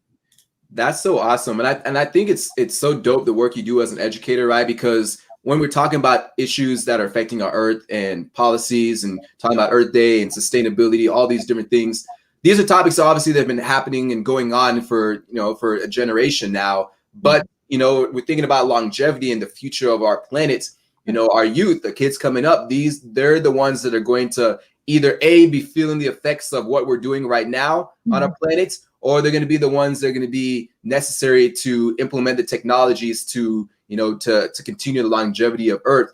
I'm interested to know, especially working with high school students, right? Because that's always an interest, especially that 9th grade age, right? They always took. I've been doing a lot of virtual work with schools and kids of all ages, but especially those 9th grade students, they're too cool for everything, right? They are so cool. You always get surprised by how much they actually listen, right? If you really just continue to stress what it is you're teaching and be authentic with what you're putting out there, they absorb that and they respect that. Yeah. What are some different nuances, especially when it comes to topics about climate change, that you really express to your students, and that they actually really take on and absorb and understand? Because, you know, we talk about these topics within the science community, but a lot of times, you know, we overlook our youth and what their thoughts are, how they're being affected by climate change and global warming, and you know, when Earth Day comes along, what really impacts them. With your discussion with your students, what is on their radar? What are they thinking about? What effects are they feeling when you have topics like this? They're thinking of, so we did this, it was a like a geo inquiry type of activity where they, at the beginning of the school year, where they got to select their topics of research, what they really wanted to look into a little bit deeper, you know. So they chose the fire season that we have here, because that just, you know, the impact of the atmosphere. They chose homelessness. They chose global warming, climate change.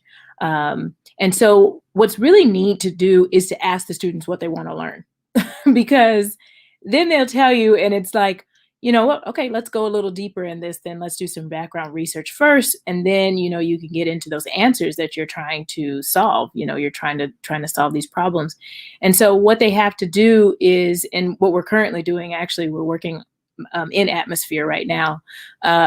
What they need to do is develop a plan of action. What would they do if we could change something? What kind of policy would you write? So my students have written policy before, practice policy for some type of change, environmental change that needs to occur.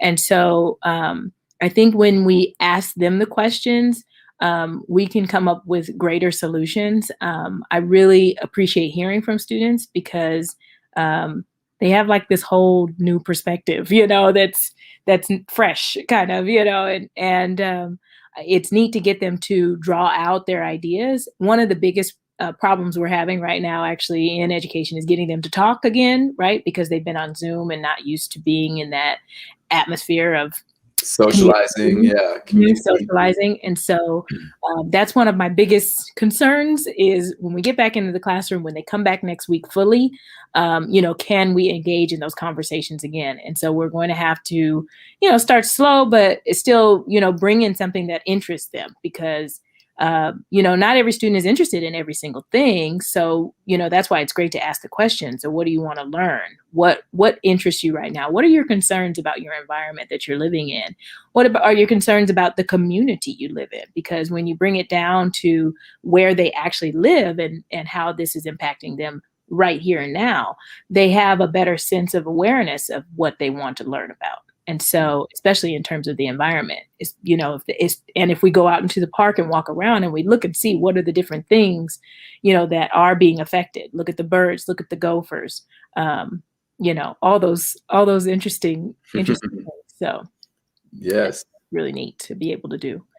But communication is the key, is it allowing them to communicate with you, and building that communication, that line of communication again, you know, in the physical presence now, not virtually as much. So, yeah.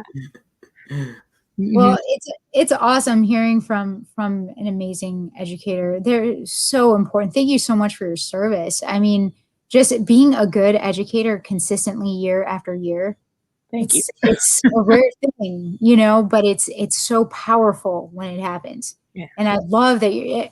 So are any of these projects like citizen or community science projects? Yeah, definitely. So the Ecoblitz, I actually team up with my buddy Kathy at my she's my neighbor, my teacher neighbor, my friend Miss Newgall, and team up with Tracy, team up with all of them. Everybody gets teamed up with. So, you know, it's nice to have that collaboration on campus, especially when you come or you have these different projects, because you want to have that, you know, that growth, because then kids get more interested. They're like, "Ooh, the other class is doing it. You know, we want to we want to play. I want to ride the ponies." So, you know, like, yeah, they want to be, yeah. What do you do with their data? Like that air quality data is really, I mean, that's really important. So that goes straight to AQMD, actually. So we have the app, we're connected to their app, and their particulate collector data will be fed straight to AQMD. So it's interesting. We can go online and you can actually see where their little sensor is in the community. I love it. and data can get collected. So they're going to be doing that soon. We have a few people with the devices out there, myself, and in different areas, so that we can make sure that we get different data based on where we are at school, around Long Beach, different areas of Long Beach. And so I'll even drive around and do some other data, somewhere else. So as soon as we get done with the background information of atmosphere, I think they needed a little more oomph to be able to really, provide some good detail about I'm looking at the chat. My homie Kathy Newgall there, she put in there about the dead gophers. Can I tell the story? You have to tell a story now. We're talking about dead. Yeah, we need to know about these dead gophers. Please. So we were out doing the Ecoblitz at Houghton Park with our students, and we do it over several days, by the way. So that requires our students to go out and actually collect trash and document it on Marine Debris Tracker and document biological life on iNaturalist. And so they document and count each piece of garbage, what type of trash it is. Is it glass? Is it metal? Is it cigarettes? Is it paper? Whatever. So anyway, we had gone out the week before, and then there was this heavy rain downpour that we had and lots of hail. And so we had to go out in the park the next day, though.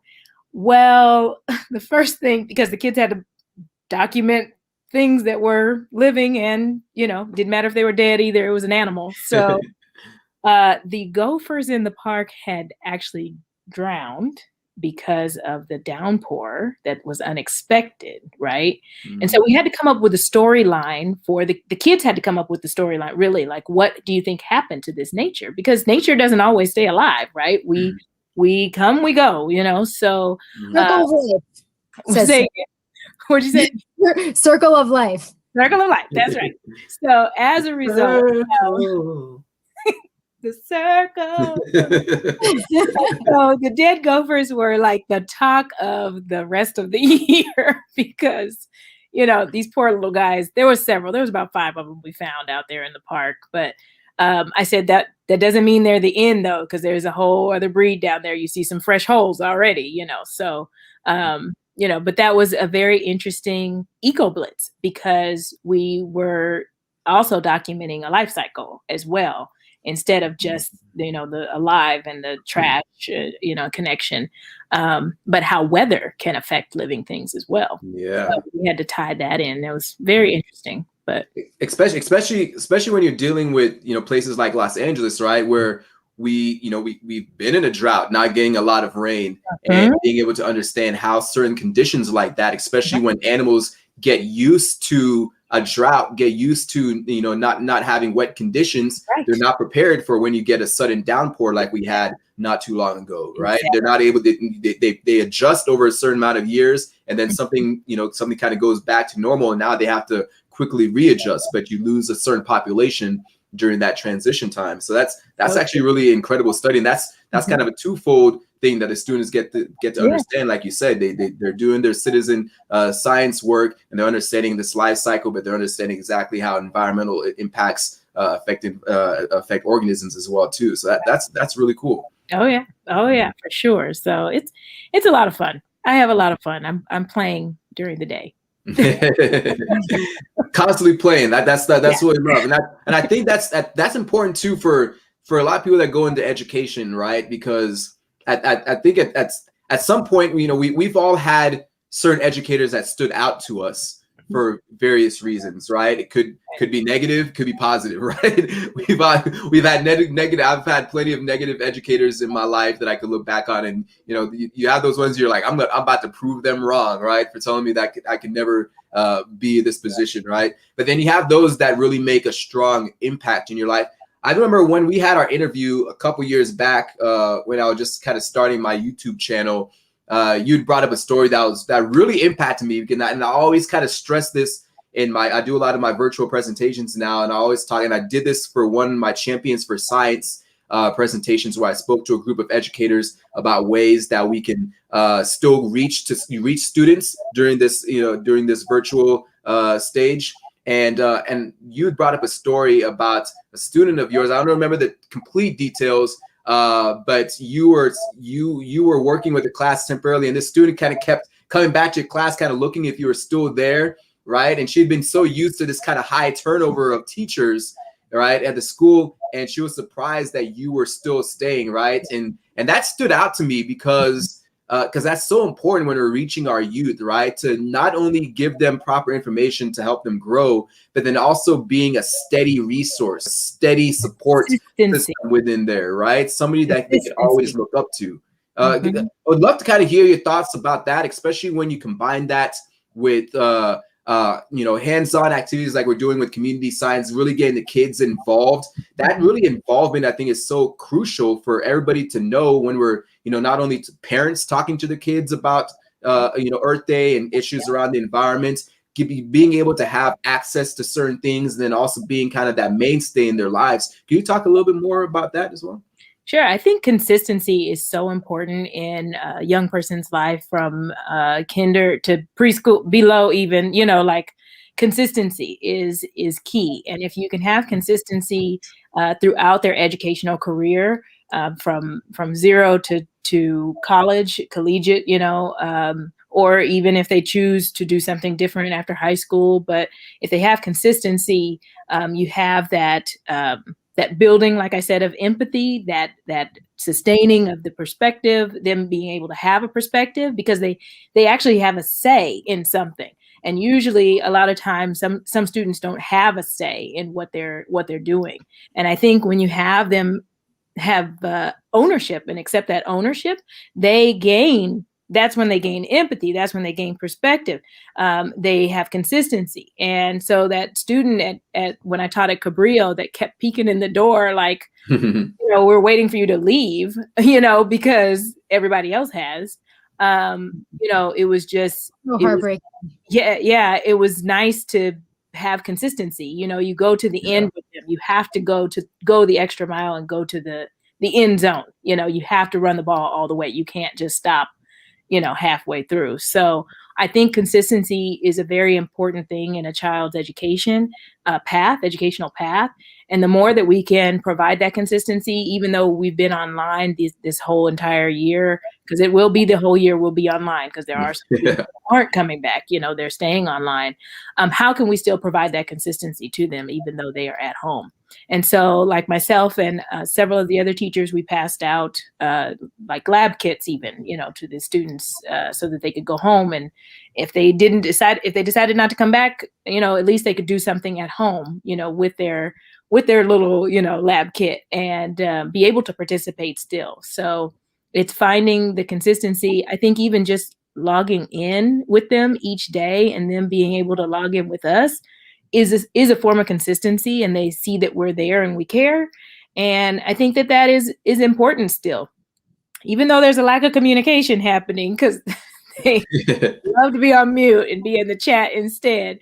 But it's still consistency. And I think that if they continue to see us come every day, we're on camera, we're doing what we're trying to do an activity, we're trying to motivate them to do some work, then that's still going to pay off, even though in the end goal, even though they may not be doing like work, right? They may not be fully participating, but they come every day.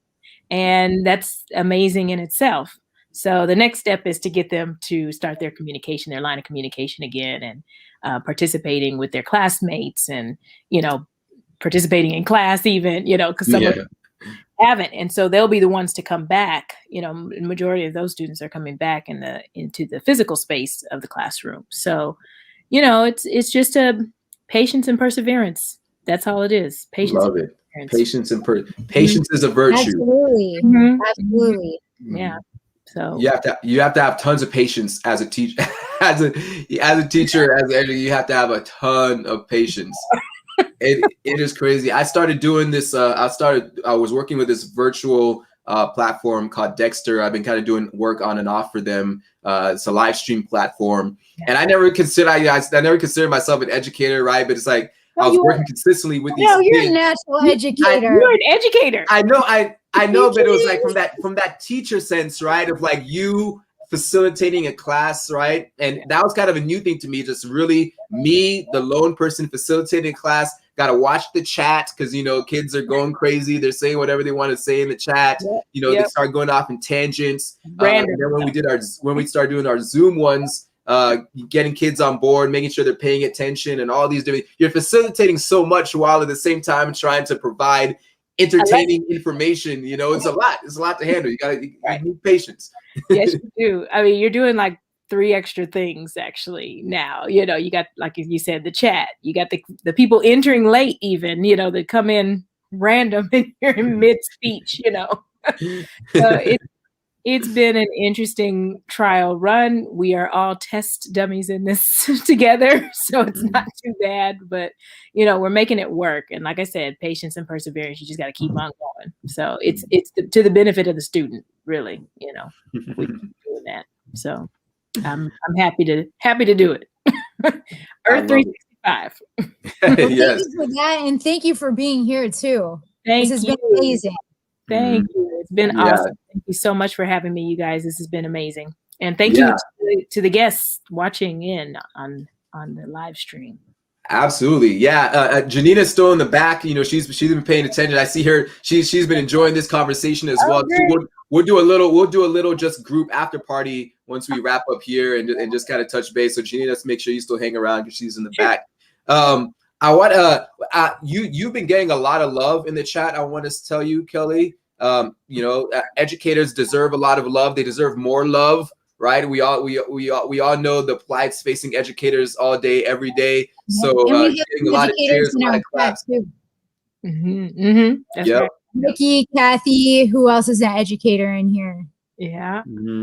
I mean, we have a lot of educators that are in the feed right now, so they know the difficulties that we face, especially in this virtual age, and you know, especially applying this now to, you know, a day like today, Earth Week, or you know, Earth Day and Earth Week, and really trying to understand our continued involvement, right? Because so much has changed during this pandemic. You know, like I said, with classes, things going virtual, and I think it's so important to not lose sight on the end goal, like we've been talking about, right? To not lose sight on what it is that we're trying to raise attention for. And you know, we having this event on Earth Day, you know, and that's why I thought it was so important to have this range of topics, right? From going from what Janita talked about with you know, justice, environmental justice, and cultural effects and racism and whatnot, and how those affect policies. And then what Jada talked about from ocean pollution and organisms, how they're affected, to now learning about students and how they're impacted in their thoughts. There's so many wide ranging areas. And that's why we had a discussion yesterday, why it gets overwhelming sometimes when we have weeks like Earth Week, because as science communicators, as educators, we want to present so much out there for the masses. As a Nat Geo explorer, I'm sure you feel that pressure too, of, you know, wanting to use your experiences, wanting to use your background to really spread that word. I would love to kind of know too, because me and Tracy talked about this, you know, the feeling of being overwhelmed. But from your perspective as an educator, as Nat Geo explorer, having this wealth of knowledge that you have to share on a continuous basis with students, what are some tips for some of our educators that are in the feed right now for, you know, continuing to provide that consistency, like you said, but also to kind of dig into your wheelhouse and find new creative ways to keep your own energy going, but then also to energize others that you're working with? I think that's very interesting that you mentioned that. Another teacher I work with had said, you know, the stamina that we had is lacking a little bit because we're just getting back into the physical classroom. And so building that stamina and trying to keep that stamina actually, or have kept it, you know, during this whole time, has been quite a challenge, especially if the students aren't communicating back or providing feedback. And that's when I really was like, you know what, let me just ask the kids what they really want to learn. What do you, if you were to learn about something in environmental geoscience, what would it be? You know, if you were to learn about something in epidemiology and public health, what would it be? You know, and so, you know, that's very important to be able to try to find a resource that's going to actually make you have fun too, but as well as engage the students, because the more you can have fun with it yourself and be, you know, silly with it, kind of, you know, that adds the entertainment. I did this lab where I actually wrote all my students' names down in a seating chart, a tiny little seating chart, and I had little well trays above their names, so it was like their seat. And so we were doing a vaccination and immunity module lab, and so we were looking at the different, like who's going to catch measles and who's not, kind of thing. And so I just used basic stuff, and they actually were pretty interested. They were like, "Oh my God, I caught measles," but it wasn't, there wasn't them, but it was their little well tray that, so you try to make things exciting and engaging, even in the midst of them not being there, but pretend like, I mean, they are. I mean, but it's hard to do that in an empty, hollowed out classroom with no bodies. And I think the other thing that where we were lacking as educators was the facial expressions, reading our audience. We're not able to read our audience when it's online. And so we don't know if the kid is like, having this concern or concerned face, because usually you'll see those, like, what is she talking about? See that. So, it's just a matter of trying to engage the student to tell you what it is that they feel would be really cool to learn about if it was in a science subject. Anything they want to, like, sky's the limit, teachers. We know how to learn something really quickly to teach it. We've been trained in that. So, and you know your students best. You know what they're going to respond to and what they want. That's right. And so, asking them and engaging them in the conversation may help to spark their interest a little bit more. Mm-hmm. That's so awesome. That's so awesome. I love this. This has been amazing. Kelly, you are amazing. I always admire the continued work you do. And I'm trying to get to Nat Geo Explorer level. So as soon as I can get on this ocean exploration Nautilus live trip, it's gonna happen someday, and I'll be able to have cool data to report back, just like you do. Yeah. So.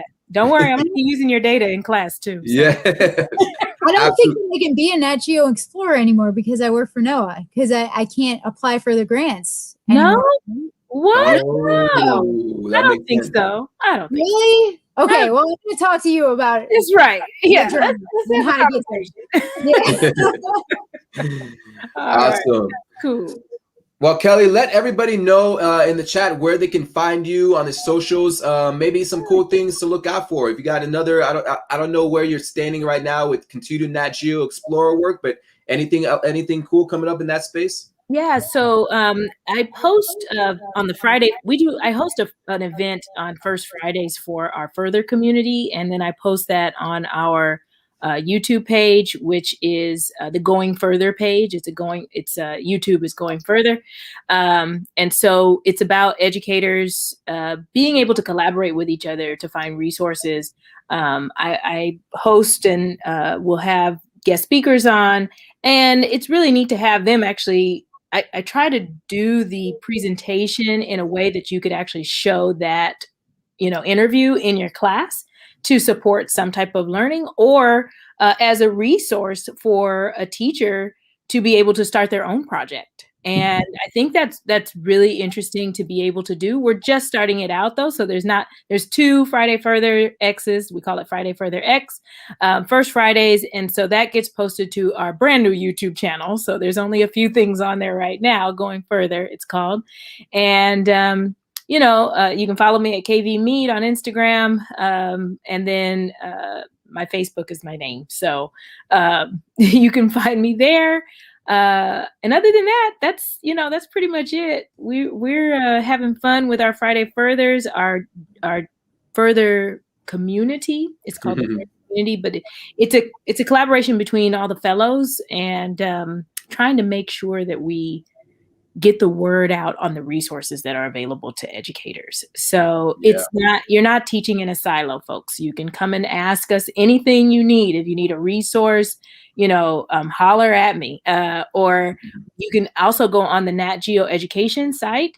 The Nat Geo Education site, you can go under classroom resources on the Nat Geo Education site. If you just Google National Geographic Education, you'll find that. And they have a bunch of classroom resources available for you to use and access for free. So it's really neat, and it can maybe help engage some of your students. Again, there's also Ecoblitz if you're in California, BioBlitz, GeoInquiry projects. There's all kinds of things. So if you Google that with National Geographic, you'll be able to find some cool resources free. Nice. Nice. And maybe get to engage your students just a pinch more. Love it. Love it. Yeah. Thank you so much, Kelly. This has been amazing. I appreciate you as always. Trust this won't be the last time that I'm going to hit you up last minute to jump on board something. All right. You let me know. I'm going to be on there, Maynard. I'm going to be there. Yeah. And I'm getting my second dose of my vaccine next week. I'm going to be fully vaccinated. You know, we got to find sometime later this spring, early summer to connect for sure. For sure. Yeah. And I got mine. You know, I got mine. Oh, I know you said to go. I know you said to didn't want to go back in the classroom without that. Yeah. And Tracy's actually going to be out here in LA sometime soon in May. Oh, you know, that could be a cool joint collaboration. We get the fellow science communicators out here and do a nice little LA turn up. I'd be down for that. Sweet. That would be awesome. Nice. That sounds like a plan. Yes. Yes. Will do. You'll find out about it probably 15 minutes before we ask you. That's okay. That's okay. You'll get anywhere in LA in 15 minutes. Yeah. No, not at all. No, not that 4 or 5. No. Just kidding. But yeah, let me know. Keep me posted. Awesome. All right, Kelly. We'll talk to you soon. Thank you so much. Thanks, y'all. Much love. Okay, bye-bye. Bye. Oh, make sure Kelly hang out in the back, because after we wrap up here, we're gonna do a little powwow with the group. Unless you have something you got to run to real quick. No, I'm done. Okay. If you'll put me in the background, right? Yeah, I'll put you in the background. We're gonna, and Tracy's gonna close out for the next couple minutes, and then we'll all touch base. Sounds like a plan. All right. Take. Nice. So this was awesome, dude. This was. But for a last minute Earth Day turn up again, part deuce. Yeah, this was great. Even if that wasn't last minute, that was awesome. Yeah. We could have spent 6 months planning that, and it still would have been. Yeah. I think we're blessed to be connected with so many amazing people in a variety of spaces, which is the one thing I love about doing the science communication work. You find this community, right? And everybody's so interconnected. And you're able to bring on board so many people from such well-versed backgrounds, and that do so many amazing things in all sorts of fields of science. If this was an ornithology discussion, I've met like dozens of ornithologists that asked me like 5 years ago if I ever knew an ornithologist. I'd be like, what?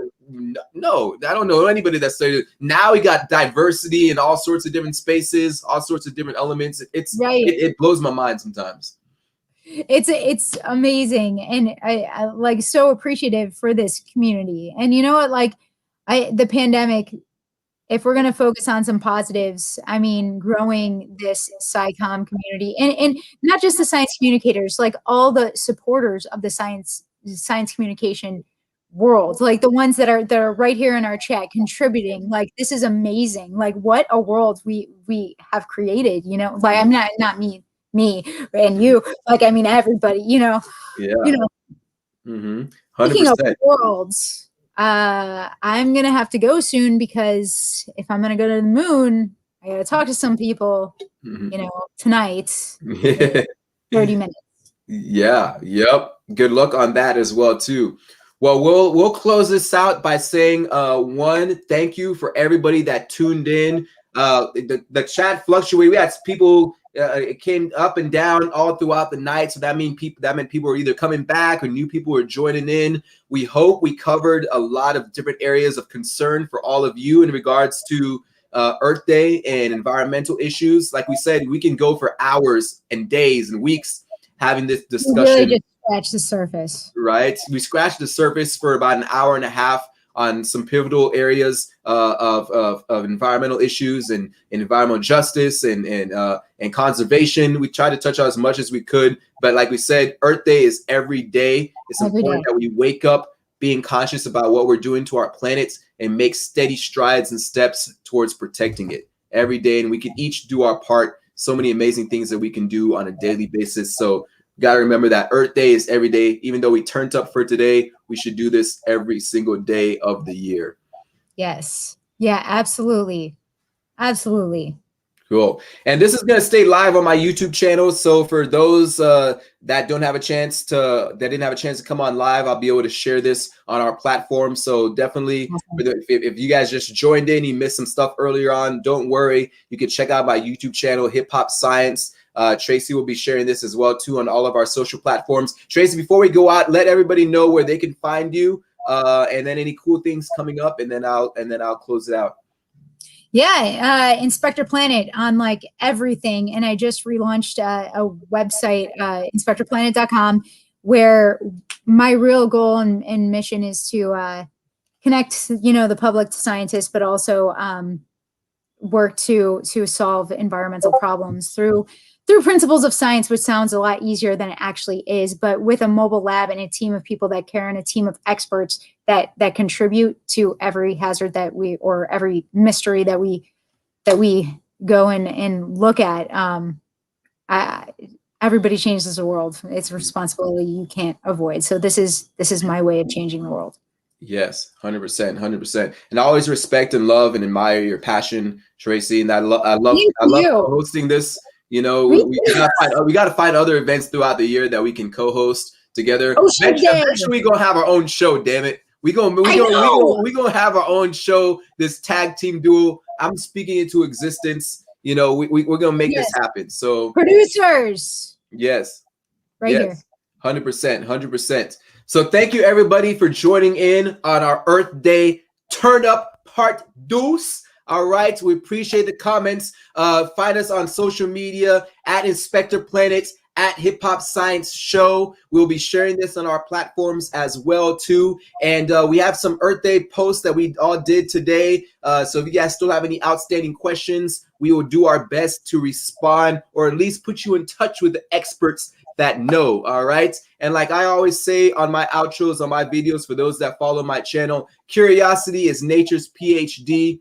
Never stop asking questions. Happy Earth Day, everybody. Deuces. We'll see y'all very soon. Remember, Earth Day is every day, 365, 7 days a week. Let's go. Thanks, Tracy. Happy Earth Day, everyone. Happy Earth Day, y'all. Bye. Bye.